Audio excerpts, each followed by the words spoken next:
নিম বেগুনের নাম শুনলে যারা নাক সিটকন তাদের জন্য আজকের রেসিপি। স্বাদের প্রশংসায় পঞ্চমুখ হবে সবাই। তাহলে চলো পুরো ভিডিওটা দেখার অনুরোধ রইল। তাহলে তোমরাও বানিয়ে নিতে পারবে এরকম একটা তেতো ছাড়া তেতোর রেসিপি। তো দেখো, তেল খুব ভালো করে কড়াইতে গরম করছি। তারপরে এর মধ্যে আমি দেব সামান্য নুন আর হলুদ।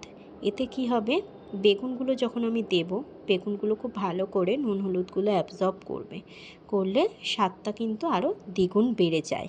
তারপরে একটু সামান্য আমি ঢেকে রেখে বেগুনগুলোকে নরম করে নেব।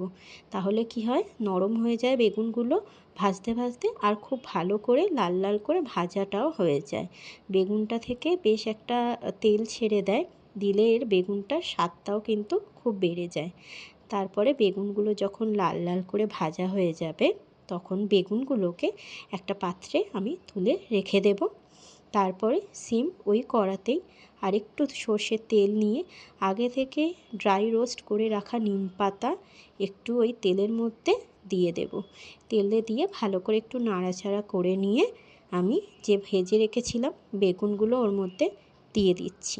দেওয়ার পরে একটু নাড়াচাড়া করে নেব, মানে যাতে নিম পাতা আর বেগুনটা ভালো করে একসাথে মিশে যায়। ব্যাস এইটুকুই। এই দেখো তেল ছেড়ে দিয়েছে, তার মানে পারফেক্টলি বেগুন আর নিমটা কিন্তু হয়ে গেছে।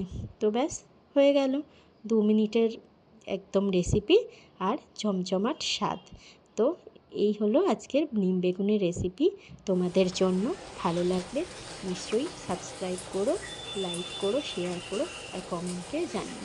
আজকের মতো টাটা।